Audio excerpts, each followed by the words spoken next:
नमस्कार. पत्रकार हेमंत सुशीला श्रीराम जोशी. आमचा एक गुजराती समाजातला पत्रकार आहे, मित्र आहे.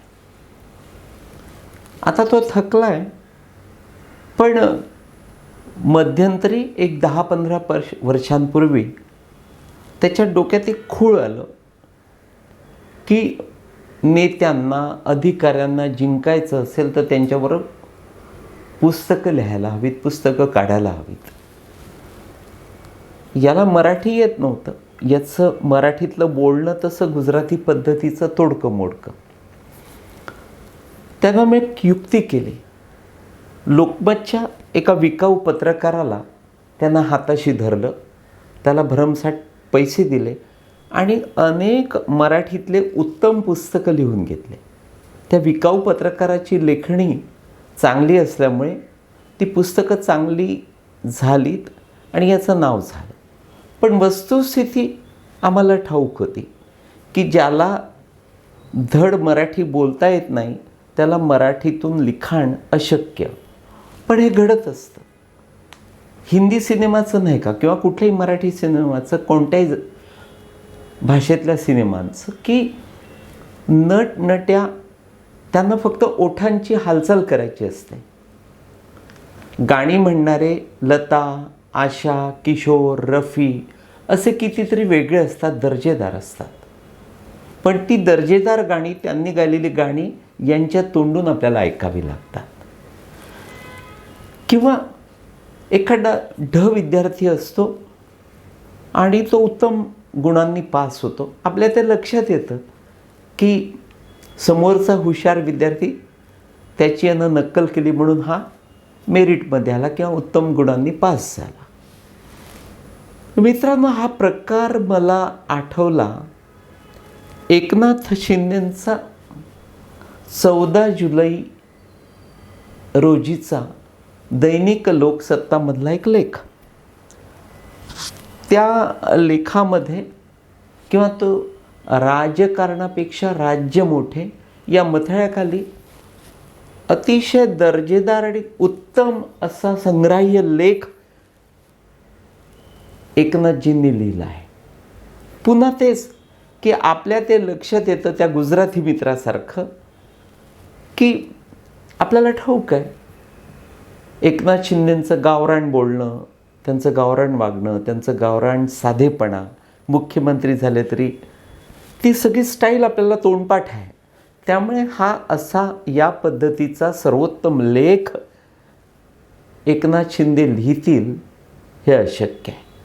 किंबहुना त्या लेखातल्या मुद्द्यांवर देखील विचार करायला त्यांना या दिवसांमध्ये वेळ नाही, किंवा जेव्हापासून ते मुख्यमंत्री उपमुख्यमंत्री झाले किंवा त्याआधी मंत्री होते तेव्हापासून त्यांना आजतागायत खायला देखील फुरसत नसते. किंबहुना तुम्हाला ठाऊक आहे की मध्यंतरीच्या एका व्हिडिओमध्ये मी सांगितलं होतं की एकनाथ शिंदे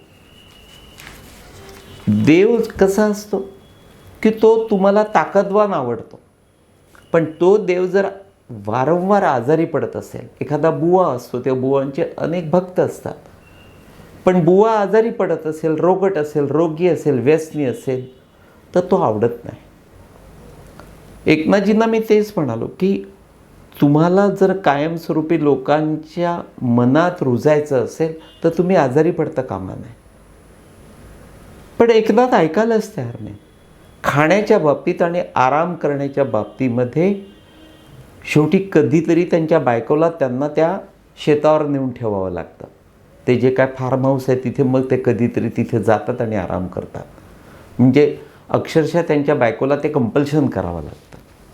किंवा डॉक्टर श्रीकांत यांना रागानं, लटक्या रागानं सांगावं लागतं की बाबा जा आणि आराम करा. शिस्त. एकंदर दैनंदिन जीवनामध्ये जेवढे एकनाथ शिंदे काम करतात त्याच वेगानं फडणवीस देखील करतात.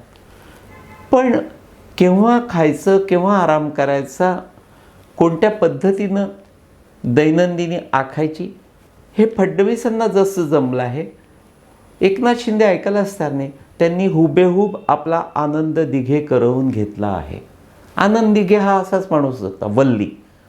रात्री 4-4 वाजेपर्यंत जागायचं, मग 4 वाजता केव्हा तरी जेवायचं, मग केव्हा तरी उठायचं. त्यातून त्यांच्यासुद्धा तब्येतीवर मोठा वाईट परिणाम झाला होता आणि तेच एकनाथजींकडून घडू शकते. अर्थात एकनाथ शिंदे हा आपला विषय नाही, मूळ विषय आहे त्यांचा राज्यापेक्षा राजकारणापेक्षा राज्य मोठे हा लेखाचा.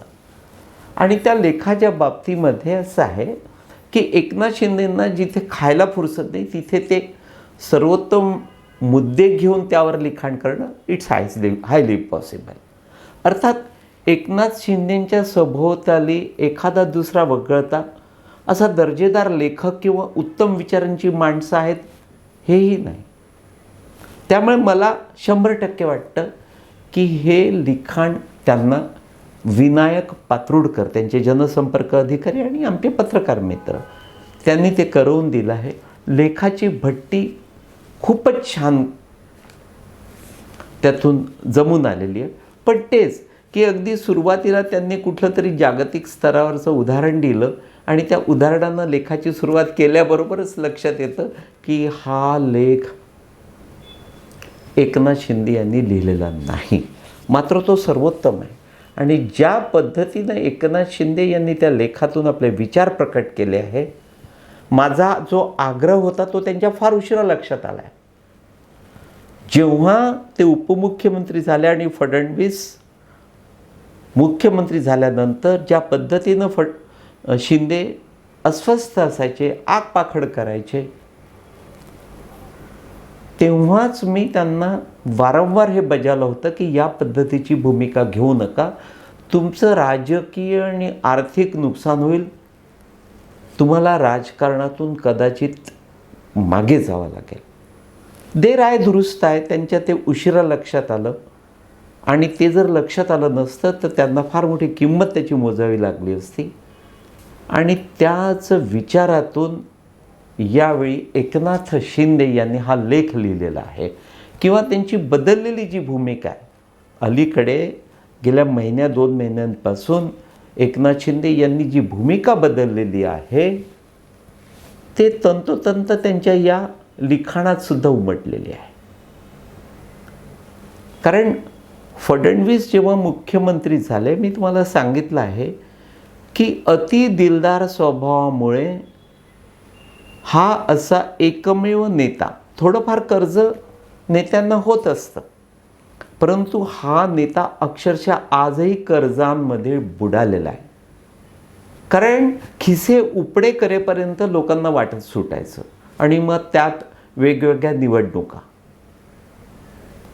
त्या निवडणुकांमध्ये ज्या उमेदवारांना गरज नसे त्यांनाही पैसे पाठवून द्यायचे.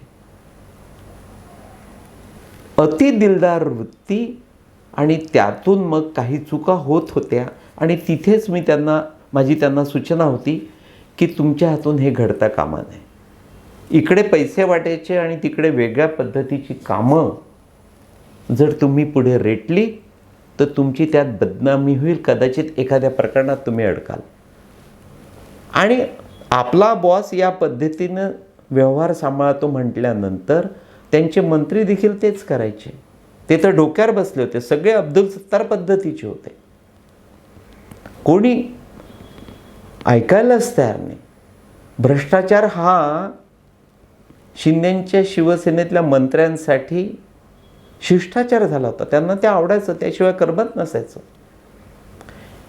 पेट्रोल पंपावरची मुलं जशी घाणीचा वास घेतात त्या पद्धतीनं या मंत्र्यांना जर पैशांचा वास दररोज मिळाला नाही तर ते वेडे व्हायचे.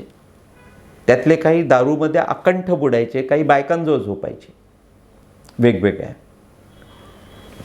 परंतु फडणवीसांच्या ते लक्षात आल्यानंतर त्यांनी शिंदेंना फार चांगल्या पद्धतीनं समजून सांगितलं, शिंदे तुम्ही काळजी करू नका, मला ठाऊक आहे तुमच्यावर कुठलं संकट आहे ते, पण या पद्धतीनं पुढे गेलात तर मला सुद्धा काही करता येणार नाही.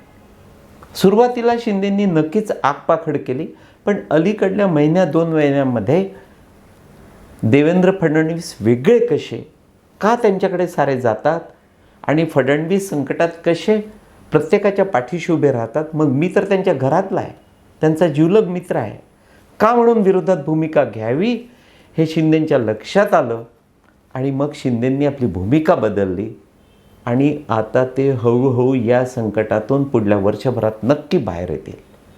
कारण फडणवीसांनी जेव्हा मुख्यमंत्री म्हणून सूत्र हाती घेतली तेव्हा निर्णयांच्या बाबतीमध्ये, विविध कामांच्या बाबतीमध्ये राज्याचा बोजावरा उडला होता आणि त्यावर जर कंट्रोल झालं नसतं तर मोठी बदनामी महायुतीची झाली असती.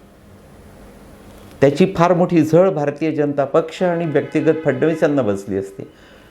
म्हणून फडणवीसांना हेडमास्टरच्या भूमिकेमध्ये मुख्यमंत्री झाल्यानंतर शिरावं लागलं आणि मग त्यांनी शिंदेंच्या काळात घेतलेले जे वादग्रस्त आणि व्यवहारी निर्णय होते ते सारे रद्द केले आणि त्यातून मग घडी बसत गेली आणि शिंदेंना देखील ते समजावत गेले की मी जे करतो ते योग्य आहे आणि मी तुमच्या पाठीशी आहे, मी तुमचा शत्रू नाही.